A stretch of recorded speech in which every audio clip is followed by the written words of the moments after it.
Phyllis Hyman didn't simply sing a song. She brought it to life as though the music was her very heartbeat. Fans felt they were witnessing a rarity whenever she took the mic, a phenomenon that blended gospel depth with sophisticated jazz phrasing, all wrapped in the flair of classic R&B. During her prime, insiders were convinced she could redefine what it meant to be a leading vocalist in the industry. Yet behind the curtain, her journey took a string of harrowing turns. Conflicts with record labels, personal misfortunes, and an ever-present feeling of not quite belonging all converged to set the stage for a tragic outcome. While her voice still resonates through the decades, her story leaves us wondering how such a luminary could have fallen so far from the throne many believed she was destined to claim. From her youth in Philadelphia to her final days in New York, Phyllis Hyman embodied both the triumphs and tragedies that can make or break a performer. She shot to fame in the late 1970s, mesmerizing audiences with a contralto so rich it bordered on spiritual, turning every note into a statement. But as her success mounted, whispers spread that she was grappling with inner turmoil most people never saw.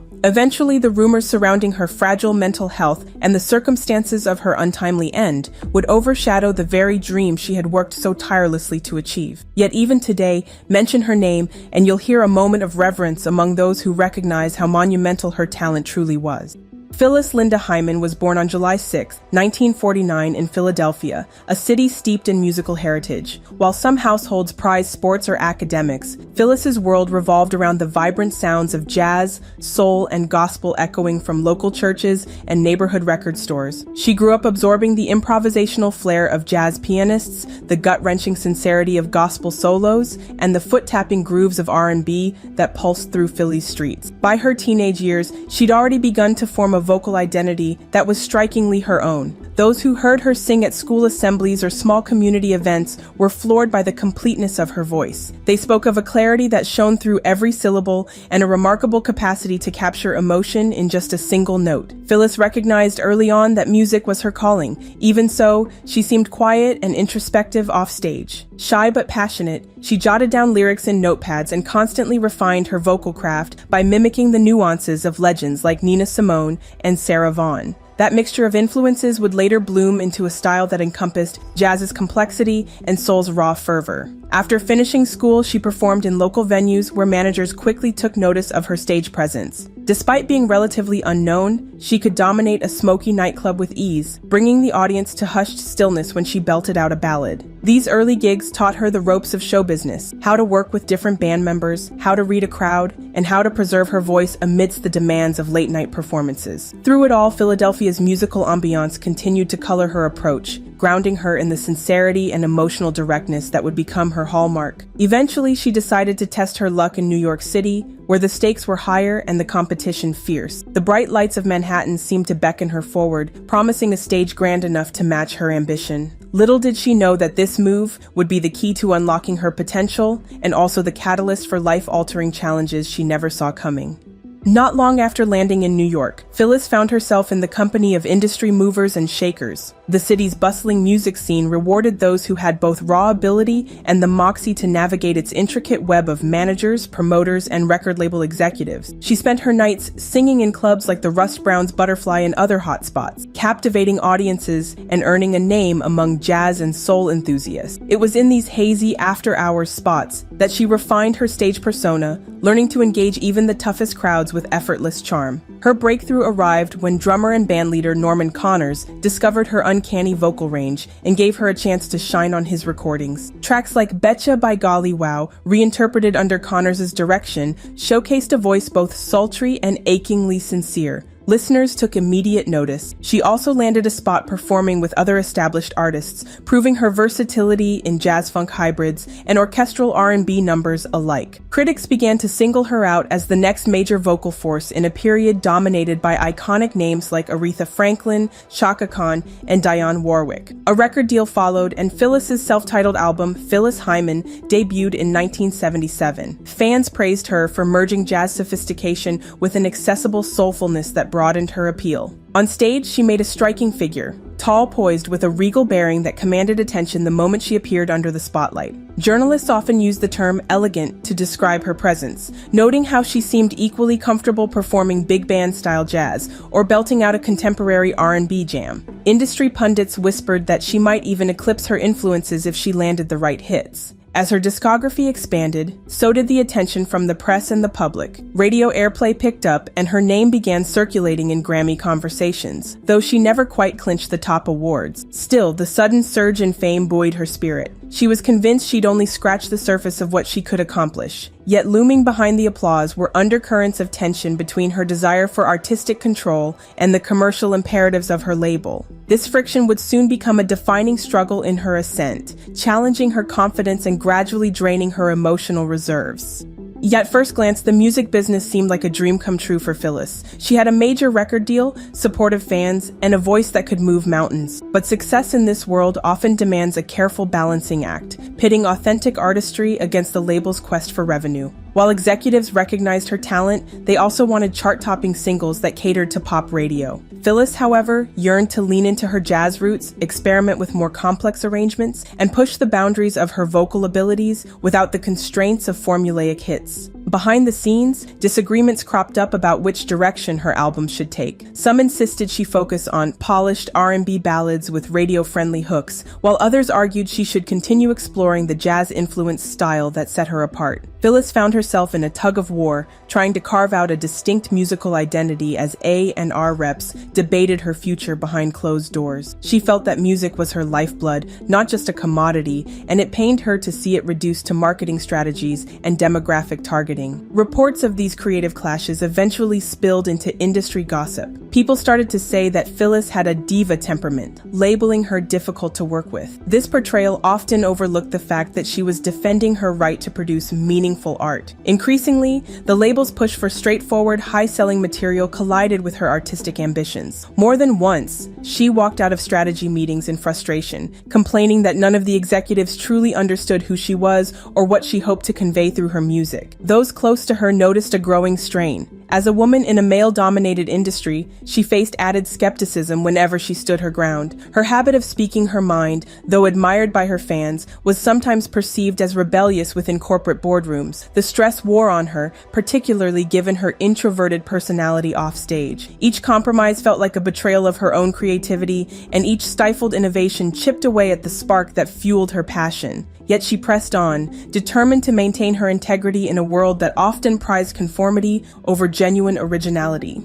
While professional challenges took their toll, they were not the only battles Phyllis fought. Rumblings of private heartbreak began to circulate through the grapevine. Stories of failed romances, fractured friendships, and a persistent loneliness that seemed to follow her even during high-profile events. Observers noted the paradox: a performer who was dazzling on stage but appeared weighed down by an invisible sorrow when the curtains closed. Close friends recounted moments when her laughter seemed forced, as though concealing a deeper ache she couldn't share publicly. Money became another source of strain. Despite her success, financial stability often eluded her. Industry insiders murmured about unpaid debts, questionable deals, and the constant pressure to fund an image of glamour and sophistication. Phyllis sometimes had to juggle multiple concerts or personal appearances just to keep afloat, a precarious situation for someone simultaneously contending with emotional fragility. The lavish lifestyle expected of a celebrity didn't always match the erratic paychecks she received after label cuts, production costs, and management fees. All the while, speculation grew that she was using unhealthy coping mechanisms to numb the mounting stress. Parties in the entertainment scene could be a double-edged sword,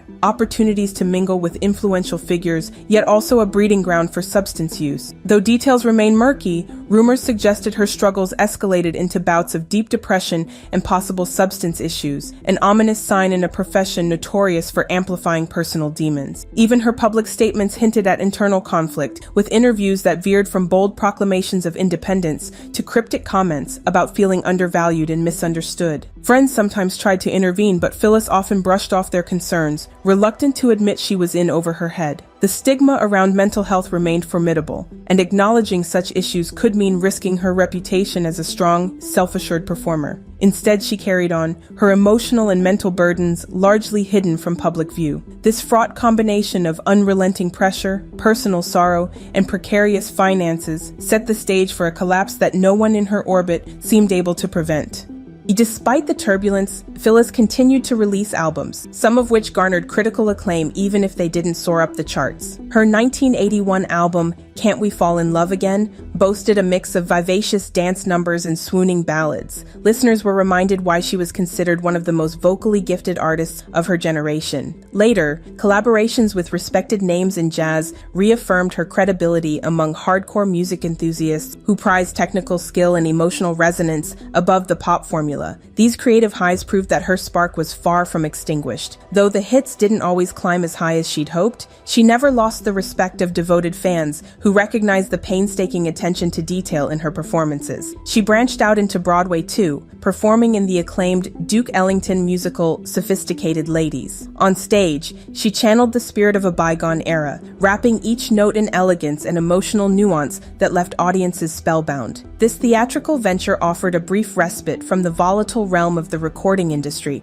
allowing her to express herself in a more structured environment. Yet each victory was offset by a new setback. Conflicts with management persisted, and behind the scenes she wrestled with mood swings that made consistent touring a challenge. Some nights, she dazzled concertgoers with that classic soaring voice. Other nights, she canceled last minute, citing exhaustion or unnamed personal reasons. Those who witnessed her best shows insist they glimpsed the possibility of an undisputed superstar, but the momentum never fully solidified. Each time she seemed poised for a grand breakthrough, life dealt another blow that sent her reeling back into uncertainty. Hope flickered in the late 1980s and early 1990s. Rumors spread of potential collaborations with contemporary artists who admired her sophistication, perhaps a cross-generational duet that would spotlight her talents before a younger audience. She also considered taking more control over her music production, hoping this would resolve the creative conflicts that had haunted her career. For a moment, it seemed as if she might ascend to the pinnacle that critics had always predicted, but the real story behind the scenes told a different tale.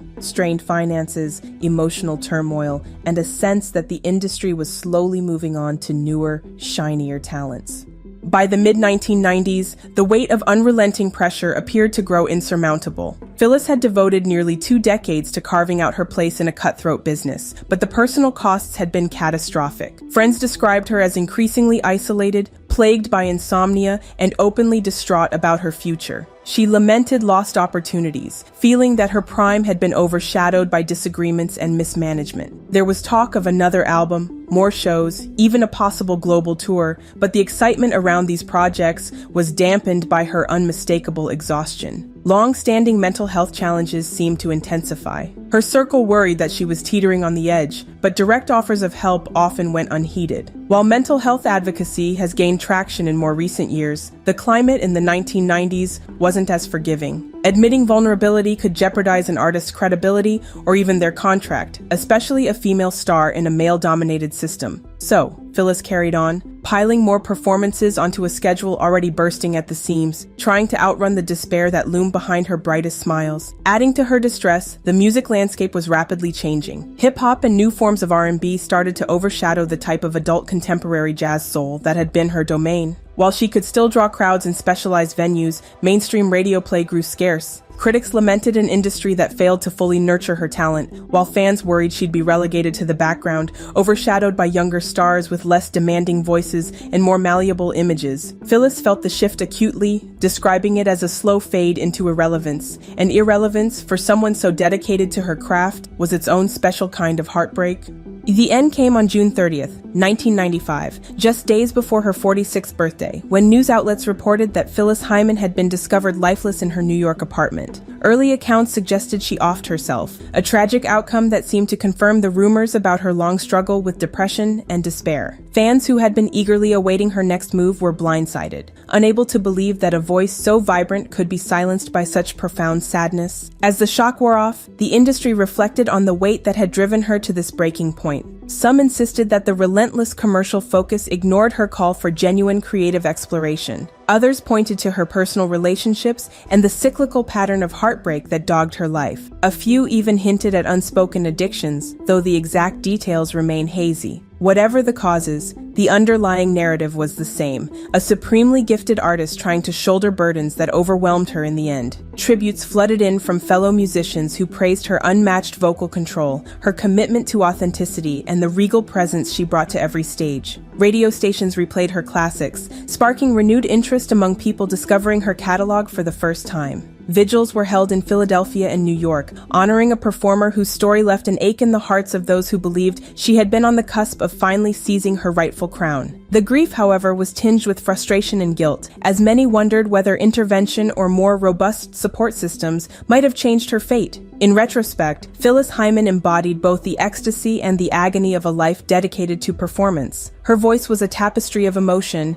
weaving jazz's intricacy with soul's gut-level passion, and her stage presence hinted at a destiny even larger than her remarkable physical stature. But beyond the lights, she was a woman wrestling with heartbreak, bureaucracy, and a merciless timetable set by an industry that often fails to recognize the fragile humanity behind every superstar. Her legacy stands as a cautionary tale. Raw talent and determination, while dazzling, can still crumble under unrelenting strain. Decades later, music lovers continue to celebrate the timeless quality of her recording. Younger generations discover her soulful resonances and wonder why the world didn't embrace her more fervently when she was alive. Each of her songs bears traces of a complex inner life, moments of triumph mirrored by undercurrents of sorrow. For many admirers, her memory remains bittersweet. We marvel at her extraordinary gift while mourning the battles she fought in silence. Yet perhaps that lingering ache also carries an enduring lesson. It reminds us that even the fiercest flame can waver when the wind of adversity blows too strongly. Phyllis Hyman's story might forever be tinged with what-ifs,